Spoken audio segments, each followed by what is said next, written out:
My name is Lieutenant Jeremiah Harlow. Currently, I'm in the Risk Reduction Division. This is a position we put in for. It runs for 1 year, January through January. It's always a lieutenant level position. We basically come out of operations and move over to a 40-hour schedule for the year, and our responsibilities are hotel and apartment inspections. Currently, we have about 55 of those in our jurisdiction, with about 10 more on the ground being built. Since I came directly from operations, I also act as a liaison between ops as far as if they have any issues, concerns.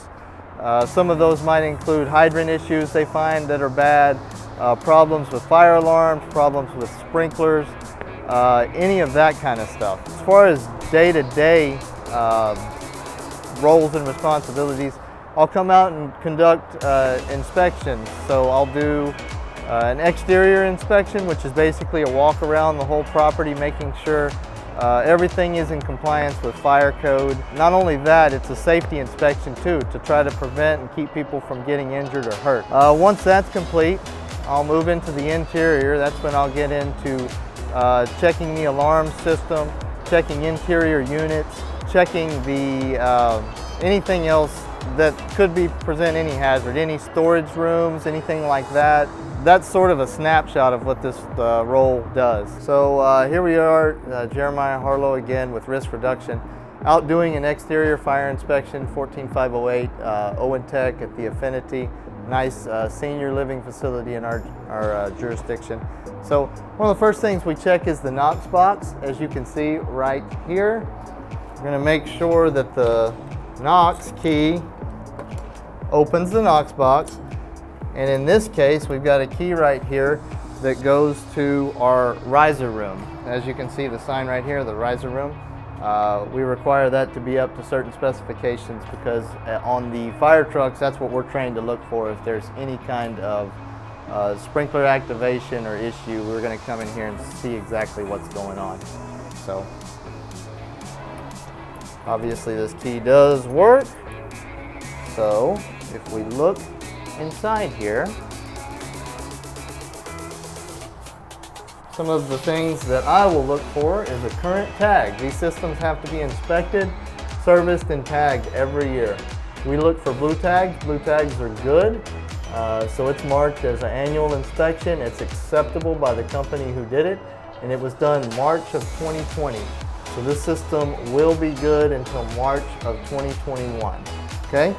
So at that point, I'm going to look in here. I'm going to check all these valves, ensure that they are in the open position. Check our gauges, which are right here. Make sure we do have pressure on the gauges and that the gauges are close to the same pressure. Other than that, we have to mark our main control valve, which is down here. And then we have to mark our main drain, right? That's right there. So if these are not labeled, we'll have to have the contractor come back out and label these. So that's pretty much it in here. Everything with this system looks really good right now. All right, so here we are again. We're in the electrical room. That's part of the inspection we do, just general, once again, fire code and safety inspection. Make sure all the breakers are labeled. There are no exposed spaces where someone can get in and get to potentially hot wires, hot lugs, and hurt, injure, or worse, do worse to themselves. So this all looks good.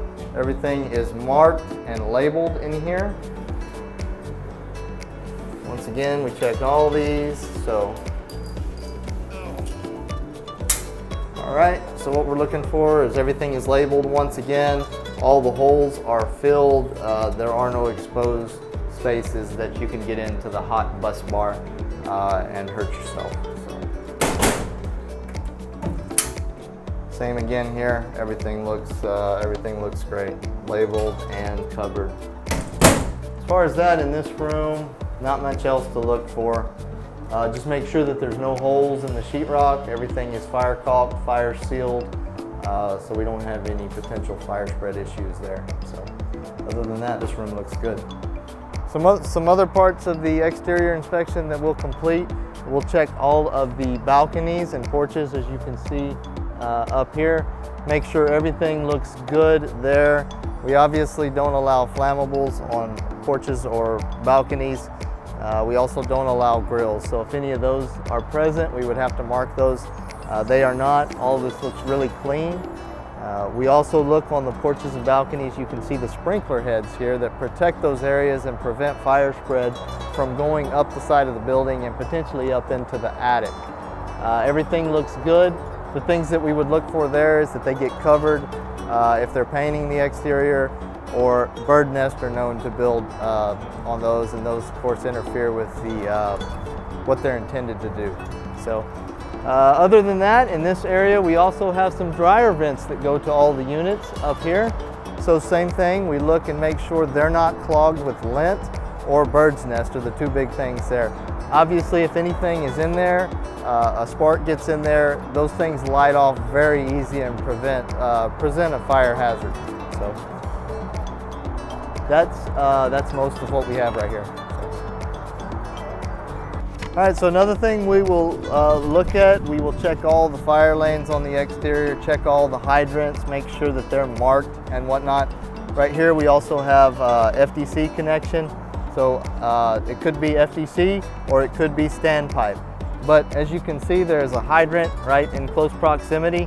So the way this would work is a truck would pull in, hook up to that hydrant, and be able to supply the FDCs and standpipe for fire operations.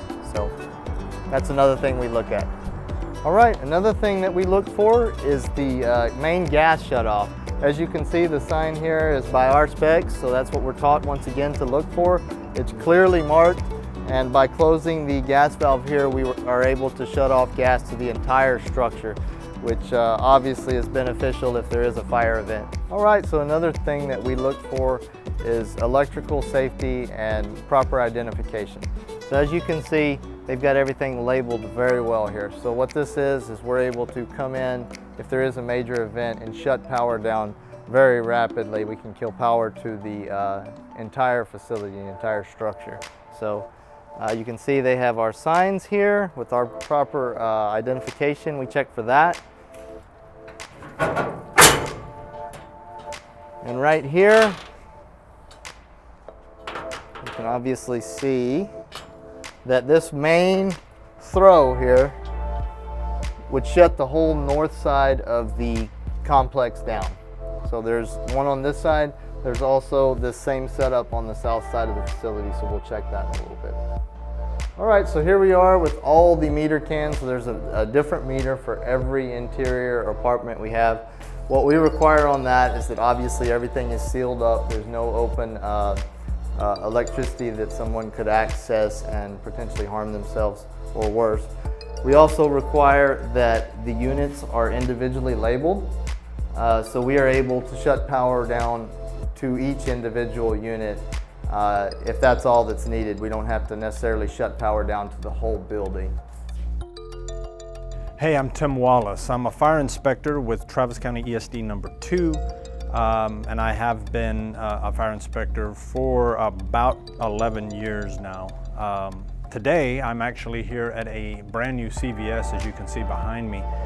Prior to them putting in any equipment, I've got to do a building final. So I'm gonna walk with the contractor and a slew of subcontractors to verify that this building is safe to occupy for CVS to come in and stock their shelves and open to the public. So what we're doing here, guys, is we are visualizing a final look at all of the sprinkler heads, so the fire sprinkler protection. And we've got to verify that the heads are installed as they were approved. And again, the head has a red bulb. You've got to have the red bulb. That's 155 degree standard temperature head. And then it's got to have this escutcheon ring over it and around it. So we're just verifying that that escutcheon ring is in place, that the bulb is red, and that the heads are actually placed in a way that has proper sprinkler coverage in the event of a fire. So as you can see here, we've got 2 heads in this little room.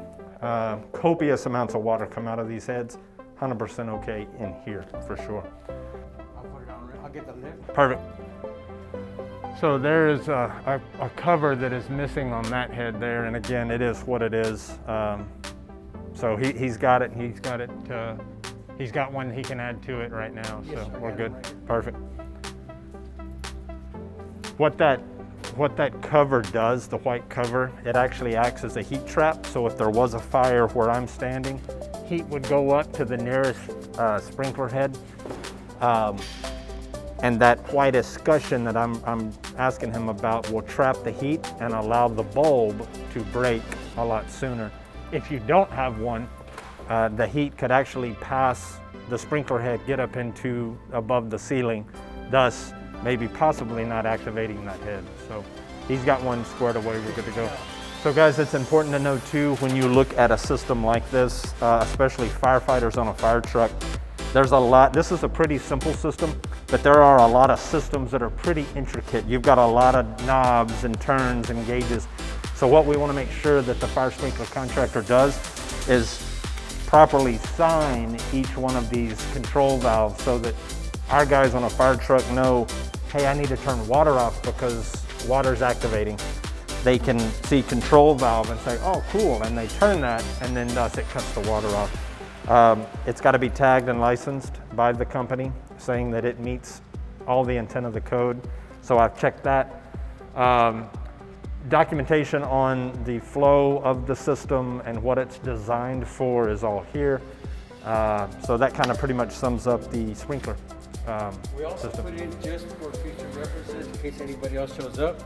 We'll put our own boxes with a set of The approved prints and approved prints, just for in case I love any it. questions. Okay, what I'm doing here is verifying that the fire alarm system for the building, basically what it does is it monitors the sprinkler system that we just looked at. If water comes out of one of these heads due to a fire, within about 45 seconds, we will be dispatched and fire trucks will show up. Well, all of that happens through this control. And again, this is the fire alarm panel. It's connected off-site to a 24-hour monitoring station. And again, if they receive an alarm from this address, they will dispatch us, we will respond. And if there is a fire, put the fire out. So I looked at this earlier this week. It was good to go. Everything still matches. This is what I was looking for. This is basically certified through the state fire marshal that this system was installed correctly and that we tested it the other day and it tested correctly. So I think fire alarm, we're good to go. There are no supervisory trouble issues, so that's approved. One thing to look at too is the approved prints that we approved in our office are here in case future reference we need to check something. We've got the approved documents right here on site, so that's a requirement as well. So what we're about to do now in this fire final process is go through the emergency light function test. Why this is so important to us, if we can exit people from a building safely, but the building burns down, we truly have been successful. You know, again, there's a lot of systems to keep the building from doing that, but in the event that power goes out, we've got to make sure that everybody is calm, cool, and collected. So in the event that a CVS, the power goes out at nighttime, and you've got 15 or 20 people in the store, that creates panic, especially if the lights go out. So what we want to make sure of is that all of the emergency lights that are here in the building operate as they should on power outage. So we're about to get with the electrician. He's going to kill power to the building. Then we're going to come back inside and walk to make sure we can see appropriately. Also importantly, exit doors. Above each exit door, as you'll see here in a second, they've got exit signs. Again, we want to get people out of a building in the event of an emergency, and those exit signs play a big part of that. Okay, gentlemen, I'm with you, sir. You want me to turn it off? Yeah, you got it. Okay, so that just killed power to the building. Let's go back inside and do our function test. So this should be an emergency light. I don't know if he's aware of that. Huh? Yeah, so that one's not on for whatever reason. Let's check on that one. So as I mentioned a minute ago, as far as exit doors, we've got to make sure those are called out in the event of darkness. So as you can see, the building power is off, but we do have emergency lighting as well as the exit sign illuminated. And again, that's exactly what we're looking for. Take a look down this way. You see the emergency light fixtures on the wall. It is light in here because the door's open, but I can tell you that if it was closed off in the middle of the night, that would be plenty of light down that area there. Okay, here in the main merchandise area, what will be the merchandise area, the electrician has put integrated emergency lights into the lights, standard lights above. As you can see on the far wall over here, we do have another exit door. The exit door's got a beautifully lit emergency light and exit sign above it. Again, all good. Checking back this way in the bathroom area, this is where a lot of public will be, as well as staff. Obviously, building power is out, but we've got an emergency light here that is lit up very well. And we also have an emergency light here in this office. You could imagine if the power did go out and there was no emergency lighting, it would be very, very, very dark back here. So again, what light does in an emergency is it relieves a lot of panic. Bathroom, again, if you're in the bathroom and the lights go out, that could be super scary. And those all are very well lit. You might not even know that the power did go out. The pharmacy area here, I can tell from even the outside that it looks very well covered. And then again, right above the camera there was an exit sign with an emergency light. So that worked out very well as well. Okay.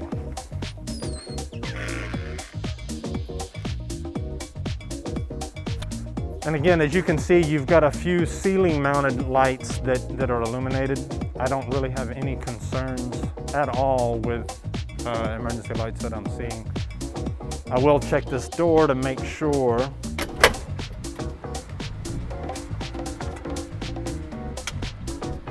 This one's out as well, so we might need to check that circuit.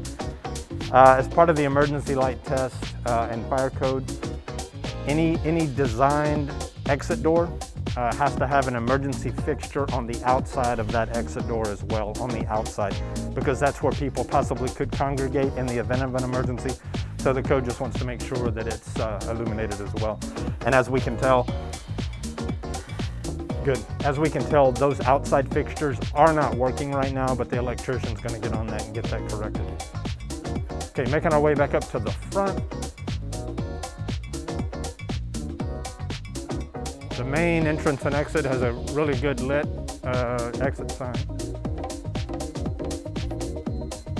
Emergency light here.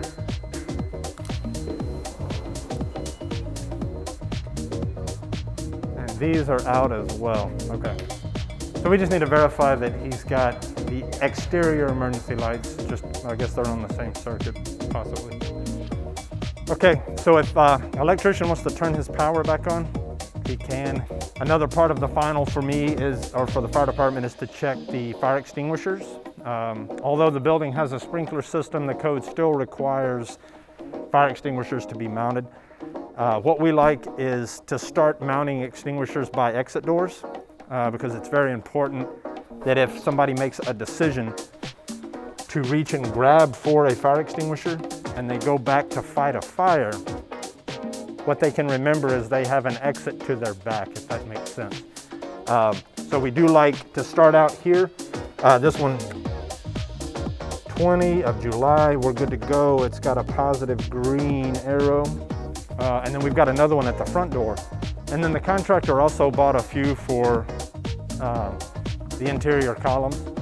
So we're gonna verify. Hey Brian, what did you decide to do with the other extinguishers? I kept it right there and until the gondolas go in. Okay. So we can check that so you can whenever that happens. Okay. And they fixed the lighting problem. It was in the exit panel itself. The wires were crossed. So we do have exterior illumination now. Look at it right now. Let me go back to this one. Oh, okay, so it's not a general in the panel, it's Right. every, Cross okay. the wires in the exit side. Let's go back and take a look at that then. I do like that location of extinguisher. Okay. That's a great spot. I think that'll be good too based on, you know, what the merchandising looks like, but something up there would be okay. And if not, that one can probably be pulled. That's perfect. What about back here? By the side door there. This one?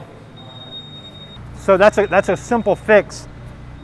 That's a simple fix to, could be a potential big issue. There were just some wires that were crossed. So again, key why we do what we do. We check and double check. And again, crisis averted. And apparently the ones that we did see throughout the building, they are fixing right now. So I'll be able to look at those before we finish. Okay, one of the last things that we'll need to do, again, as I mentioned a little bit ago, exiting is super important, for us. If we can get people out, hopefully crisis is averted. As you can see here, what we've got is doors that open and close. We're really all familiar with those. But what we need to do is, in the event of an emergency, just like the sign says, an emergency push to open, if for some reason these doors are still closed and people need to evacuate, we've just got to make sure those doors operate as designed. So what I'll do, put that down, and I am just going to push on these doors. And again, as you can tell, the doors opened. That's a good thing. So these pass. All right, and then finally, we're going to put a key in the box. And I got the key here from Brian, the superintendent.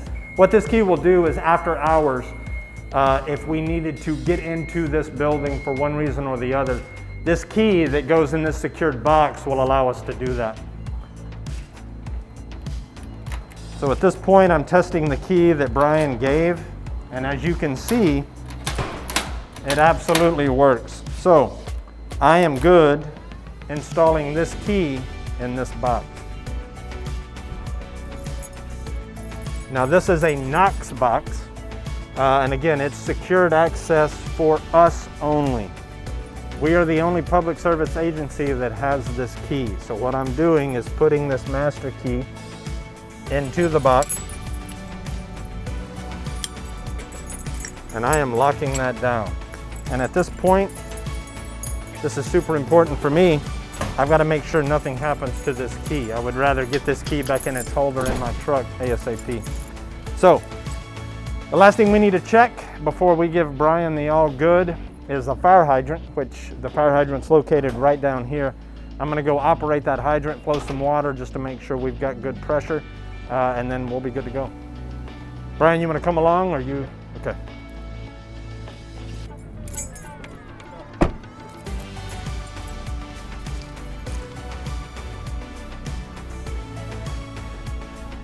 Also, one thing we do, since we're outside now, is right behind us. It's very important that our crews that respond in the fire trucks understand. I'm pretty intimate with this building, just my knowledge of working through the construction process. But a fireman on a fire truck has no idea what's inside truly. So, as you can see here, we've got signage placed, fire department connection, just in case there's a vehicle parked here, they'll at least be able to see the sign and direct us to it. And then also, with all the doors around this building or in this building, we sign the door that is that contains the important stuff for us. So riser room, which is right inside this wall, and then the fire alarm control panel, which is inside on the back side of the warehouse. One issue that I see that I just now recognized is there's no way for us to access this door. Okay. So we need to discuss that offline. We've got to be able to put a key in and open, because it could be that we don't go through the front in the event of a fire. Okay. So let's talk about that here in a second. Okay, so obviously this hydrant was not part of this CVS project. This hydrant's been here for many, many, many years. But what we want to make sure of is that in the event of a fire at this CVS or at the rest of the buildings here in this complex, we just got to make sure that these hydrants at least flow water in the appropriate amount. So obviously, for construction, Brian's got a valve on it and a meter. I'm not going to flow water out of his meter. I'm just going to flow water out of the big portion here. Because in a fire situation, Our trucks carry water, but again, it's good to have that backup supply for sure. So let's crank this on and see what happens.